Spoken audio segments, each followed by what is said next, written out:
Hello friends, ನಮಸ್ತೆ friends. ಈ ದಿನ ಆಗಸ್ಟ್ 5, 2025 ಈ ದಿನದ ದ ಹಿಂದೂ ಇಂಗ್ಲಿಷ್ ದಿನಪತ್ರಿಕೆಯಿಂದ ಒಂದಷ್ಟು ಪ್ರಮುಖವಾದಂತಹ ಇಂಗ್ಲಿಷ್ ಪದಗಳನ್ನ ಈ ವಿಡಿಯೋದಲ್ಲಿ ಕಲಿಯೋಣ.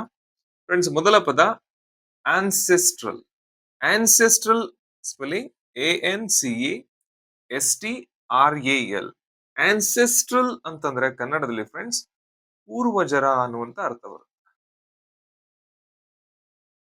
ಪೂರ್ವಜರ ಅಥವಾ ಪಾರಂಪರಿಕ ಅನ್ನುವಂತ ಅರ್ಥ ಬರುತ್ತೆ. ಅರ್ಥ ಮಾಡ್ಕೊಳ್ಳಿ, ಪೂರ್ವಜರು ಅಂದ್ರೆ ಯಾರು?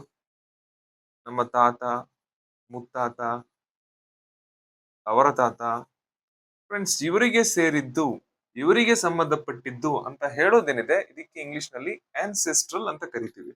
ಫಾರ್ ಎಕ್ಸಾಂಪಲ್, ಇದು ನಮ್ಮ ಪೂರ್ವಜರ ಮನೆ. It is our ancestral house. ಇದು ನಮ್ಮ ಪೂರ್ವಜರ, ನಮ್ಮ ತಾತ ಮುತ್ತಾತನ ಆಸ್ತಿ. This is our ancestral property.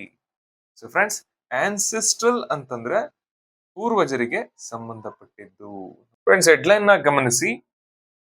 ನಿನ್ನೆ ಶಿವು ಸೊರೇನ್ ಅವ್ರ ಬಗ್ಗೆ ನಾವು ಚರ್ಚೆ ಮಾಡಿದ್ವಿ. ಜಾರ್ಖಂಡಿನಲ್ಲಿ ಸಮಾಜ ಸುಧಾರಕ ಮತ್ತು ಅಲ್ಲಿ ಮುಖ್ಯಮಂತ್ರಿ ಕೂಡ ಆಗಿದ್ರಂತೆ. ಸೊ ಇವರು ಇತ್ತೀಚೆಗೆ ನಿಧನರಾಗಿದ್ರೆ, ನೆನ್ನೆ ತೀರೋಗಿದ್ದಾರೆ. ಇವರ ಫ್ಯೂನರಲ್, ಇವರ ಶವ ಸಂಸ್ಕಾರ, ಇವರ ತಾತ ಮುತ್ತಾತರು ವಾಸವಾಗಿದ್ದಂತಹ ಗ್ರಾಮದಲ್ಲಿ, ಇವರ ಪೂರ್ವಜರ ಗ್ರಾಮದಲ್ಲಿ, ಆನ್ಸೆಸ್ಟ್ರಲ್ ವಿಲೇಜ್, ಇಲ್ಲಿ ಇವರ ಶವ ಸಂಸ್ಕಾರ ನಡೀತಾ ಇದೆ. ಸೊ ಫ್ರೆಂಡ್ಸ್, ಆನ್ಸೆಸ್ಟ್ರಲ್ ಅಂತಂದ್ರೆ ಪೂರ್ವಜರ. ಫ್ರೆಂಡ್ಸ್, ಎರಡನೇ ಪದ TACK, ಟ್ಯಾಕ್. ಟ್ಯಾಕ್ ಅಂತಂದ್ರೆ ಫ್ರೆಂಡ್ಸ್ ವಿಧಾನ, ಕಾರ್ಯತಂತ್ರ. ಅಂದ್ರೆ ಒಂದು ಒಂದು ಸಮಸ್ಯೆಯನ್ನ ಬಗೆಹರಿಸೋದಕ್ಕೆ ಅಥವಾ ಒಂದು ಗುರಿಯನ್ನ ಸಾಧಿಸೋದಕ್ಕೆ ಅನುಸರಿಸುವಂತಹ ವಿಧಾನ ಏನಿದೆ, ಕಾರ್ಯತಂತ್ರ ಏನಿದೆ, ಇದಕ್ಕೆ ಟ್ಯಾಕ್ ಅಂತ ಕರಿತೀವಿ. ಈಗ ದೊಡ್ಡ ದೊಡ್ಡ ಕಂಪ್ನಿಗಳು ಪ್ರಾಫಿಟ್ ಅನ್ನ ಮಾಡೋದಕ್ಕೆ ಅಥವಾ ಅವರ ಮಾರ್ಕೆಟಿಂಗ್ ಪ್ರಾಬ್ಲಮ್ಸ್ ಅನ್ನ ಸಾಲ್ವ್ ಮಾಡೋದಕ್ಕೆ ಅನೇಕ ವಿಧಾನಗಳನ್ನ, ಕಾರ್ಯತಂತ್ರಗಳನ್ನ ಅನುಸರಿಸ್ತಾರೆ. ಟ್ಯಾಕ್ಟಿಕ್ ಅನ್ನ ಅನುಸರಿಸ್ತಾರೆ. ಇದನ್ನ ಟ್ಯಾಕ್ಟಿಕ್ ಅಂತಾನೂ ಕೂಡ ಕರಿಬಹುದು.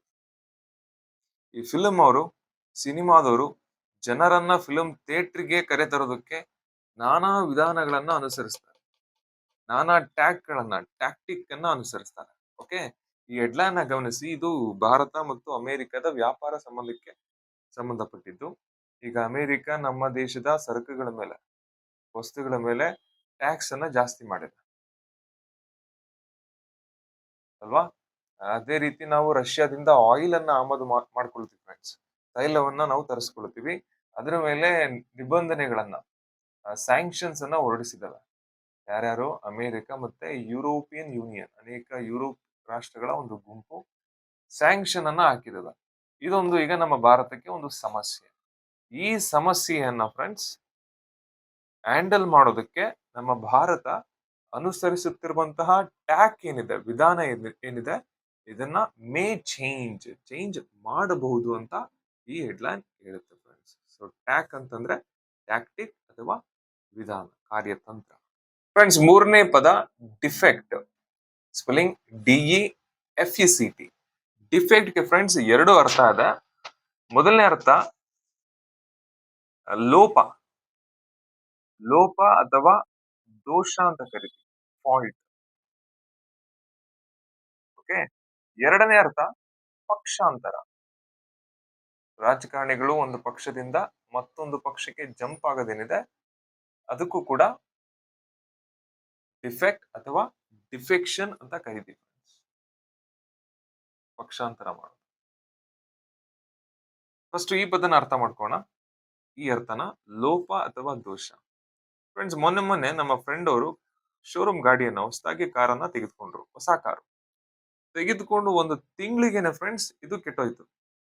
ಹೋಗಿ ಚೆಕ್ ಮಾಡಿದಾಗ ಗೊತ್ತಾಗಿದ್ದು ಇದು ಮ್ಯಾನುಫ್ಯಾಕ್ಚರಿಂಗ್ ಡಿಫೆಕ್ಟ್. ಕನ್ನಡದಲ್ಲಿ ಉತ್ಪಾದನಾ ದೋಷ ಅಂತ ಕರಿತೀವಿ. ಅಂದ್ರೆ ಕಾರನ್ನ ತಯಾರು ಮಾಡಬೇಕಾದ್ರೇನೆ ಆಗಿರ್ತಕ್ಕಂತಹ ಲೋಪ, ದೋಷ, ಫಾಲ್ಟ್ಗೆ ಮತ್ತೊಂದು ಪದ ಡಿಫೆಕ್ಟ್. ಓಕೆ, ಸೊ ಇಲ್ಲಿ ಹೆಡ್ಲೈನ್ ಅಲ್ಲಿ ಡಿಫೆಕ್ಟ್ ವಿನ್ ಒಂದು ರೀತಿ ಪಂಚ್ ಲೈನ್ ರೀತಿ ಬಳಸಲಾಗಿದೆ. ಓಕೆ, ಅಂದ್ರೆ ದೋಷದಿಂದ ಲೋಪದಿಂದ ಗೆಲ್ಲುವುದರ ಕಡೆಗೆ. ಫ್ರೆಂಡ್ಸ್, ಮತ್ತೊಂದು ಅರ್ಥ ಹೇಳಿದೆ ಪಕ್ಷಾಂತರ. ಇದು ರಾಜಕೀಯದಲ್ಲಿ ಕಾಮನ್. ರಾಜಕಾರಣಿಗಳು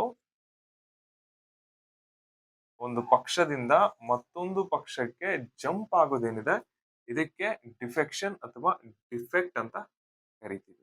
ಫ್ರೆಂಡ್ಸ್, ಈ ದಿನದ ಕಡೆಯ ಪದ ಓವರ್, OVER, ವೆಲ್ಮ್ಡ್, WHELMED.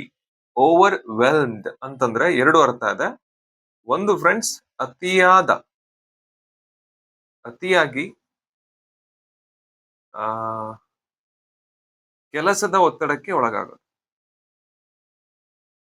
ನೀವು ಯಾವುದೋ ಒಂದು ಕಂಪ್ನಿಯಲ್ಲಿ ಕೆಲಸ ಮಾಡ್ತಾ ಇದ್ದೀರಾ, ಆ ಕಂಪ್ನಿಯಲ್ಲಿ ನಿಮಗೆ ಭಯಂಕರ ವರ್ಕ್ ಪ್ರೆಷರ್ ಇದ್ರೆ ಅದಕ್ಕೆ ಫ್ರೆಂಡ್ಸ್ ಓವರ್ ವೆಲ್ಮ್ಡ್ ಅಂತ ಕರೀತಾರೆ. ಈಗ ನಿಮಗೆ 15 ಗಂಟೆಗಳ ಕಾಲ ಕೆಲಸ ಮಾಡಿ ಅಂತ ಆದ್ರೆ ಆ ವರ್ಕ್ ಪ್ರೆಷರ್ ನಿಮ್ಮನ್ನ ಏನ್ ಮಾಡುತ್ತೆ, ಒತ್ತಡಕ್ಕೆ ಒಳಗಾಗುವಂತೆ ಮಾಡುತ್ತೆ. You are over whelmed because of the work pressure. Okay, ಇದು ಒಂದು ಅರ್ಥ, ಒತ್ತಡಕ್ಕೆ ಒಳಗಾಗು. ಇನ್ನೊಂದು ಅರ್ಥ ಫ್ರೆಂಡ್ಸ್, ಭಾವುಕರಾಗೋದು, ಎಮೋಷನಲ್ ಆಗೋದು. ಈಗ ಫಿಲ್ಮ್ ಅವಾರ್ಡ್ ತಗೊಂಡಾದ್ಮೇಲೆ ಅಬ್ಸರ್ವ್ ಮಾಡಿ, ಸ್ಟೇಜ್ ಮೇಲೆ ಆ ಆಕ್ಟರ್ ಭಾವುಕರಾಗ್ತಾರೆ, ಎಮೋಷನ್ಗೆ ಒಳಗಾಗ್ತಾರೆ, ಕಣ್ಣೀರ್ ಹಾಕ್ತಾರೆ. ಓಕೆ, ಈ ರೀತಿ ಭಾವುಕರಾಗೋದಕ್ಕೆ ಕೂಡ ಇಂಗ್ಲಿಷ್ ನಲ್ಲಿ ಈ ಪದದ ಬಳಕೆ ಆಗತ್ತೆ, ಓವರ್ ವೆಲ್ಮ್. ಸೊ ಎರಡು ಅರ್ಥ ಫ್ರೆಂಡ್ಸ್, ಒಂದು ಅತಿಯಾಗಿ ಒತ್ತಡಕ್ಕೆ ಒಳಗಾಗೋದು, ಇನ್ನೊಂದು ಎಮೋಷನಲ್ ಆಗೋದು, ಭಾವುಕರಾಗೋದು. ಫ್ರೆಂಡ್ಸ್, ಈ ಹೆಡ್ಲೈನ್ ನ ಗಮನಿಸಿ, ಇಲ್ಲಿ ಸೈನ್ಸ್ ಪದದ ಬಳಕೆ ಆಗಿದೆ. ಸೈನ್ಸ್ ಅಂತಂದ್ರೆ ಬರೀ ಹೊಸ ಹೊಸದನ್ನ ಕಂಡುಹಿಡಿಯೋದಲ್ಲ. ಸೈನ್ಸ್ ಅಂತಂದ್ರೆ ಸಂಶೋಧನೆ, ರಿಸರ್ಚ್, ಹೊಸ ಜ್ಞಾನವನ್ನ, ಓಕೆ, ಹೊಸ ವಿಷಯಗಳನ್ನ ಜನರ ಮುಂದೆ ಅನಾವರಣಗೊಳಿಸೋದೇನಿದೆ ಇದನ್ನು ಕೂಡ ಸೈನ್ಸ್ ಅಂತ ಕರಿತೀವಿ. ಈ PhD ಅನ್ನೋದು ಕೂಡ ಒಂದು science, it's a part of science. PhD ಮಾಡ್ತಾರಲ್ಲ, so they are also involved in science, finding new knowledge. Okay, ಈಗ ಏನಾಗಿದೆ, ಈ PhD ಫೀಲ್ಡ್ ಫ್ರಾಡ್ ಪೇಪರ್ಸ್ ಇಂದ ತುಂಬೋಗ್ಬಿಟ್ಟಿದೆ, ಒತ್ತಡಕ್ಕೆ ಒಳಗಾಗಿದೆ ಅಂತ ಈ ಹೆಡ್ಲೈನ್ ಹೇಳುತ್ತೆ ಫ್ರೆಂಡ್ಸ್. ಸೊ ಫ್ರೆಂಡ್ಸ್, ಈ ದಿನ ನಾವು ಈ 4 ಪದಗಳನ್ನ ಈ ವಿಡಿಯೋದಲ್ಲಿ ಕಲ್ತ್ವಿ. ಮೊದಲ ಪದ ಆನ್ಸೆಸ್ಟ್ರಲ್ ಅಂತಂದ್ರೆ ಪೂರ್ವಜರ, ನಮ್ಮ ತಾತ ಮುತ್ತಾತನಿಗೆ ಸಂಬಂಧಪಟ್ಟಿದ್ದು. ಎರಡನೇ ಪದ ಟ್ಯಾಕ್, ವಿಧಾನ ಅಥವಾ ಕಾರ್ಯತಂತ್ರ. ಮೂರನೇ ಪದ ಡಿಫೆಕ್ಟ್ ಅಂತಂದ್ರೆ ಲೋಪದೋಷ ಅಥವಾ ಪಕ್ಷಾಂತರ, ರಾಜಕಾರಣಿಗಳು ಆಡುವಂತಹ ಒಂದು ಮರಕೋತಿ ಆಟ, ಡಿಫೆಕ್ಟ್. ನಾಲ್ಕನೇ ಪದ ಓವರ್ ವೆಲ್ಮ್ಡ್ ಅಂತಂದ್ರೆ ಒತ್ತಡಕ್ಕೆ ಒಳಗಾಗೋದು ಅಥವಾ ಭಾವುಕನಾಗೋದು, ಎಮೋಷನಲ್ ಆಗೋದು. ಫ್ರೆಂಡ್ಸ್, ಸಾಧ್ಯವಾದ್ರೆ ಈ ಪದಗಳನ್ನ ಬಳಸಿ ಸೆಂಟೆನ್ಸ್ ಅನ್ನ ಮಾಡಿ, ವಾಕ್ಯಗಳನ್ನ ಮಾಡಿ ಕಾಮೆಂಟ್ ಸೆಕ್ಷನ್ ಅಲ್ಲಿ ಹಾಕಿ ಫ್ರೆಂಡ್ಸ್. ಇದರಿಂದ ನಿಮ್ಗೆ ರಿವಿಷನ್ ಆಗುತ್ತೆ, ಮತ್ತೆ ಬೇರೆಯವ್ರಿಗೂ ಕೂಡ ತುಂಬಾ ಹೆಲ್ಪ್ ಆಗುತ್ತೆ. ನಾಳೆ ಮತ್ತಷ್ಟು ಹೊಸ ಪದಗಳೊಂದಿಗೆ ಭೇಟಿ ಮಾಡೋಣ ಅಂತ ಹೇಳ್ತಾ, ಥ್ಯಾಂಕ್ ಯು ಫ್ರೆಂಡ್ಸ್.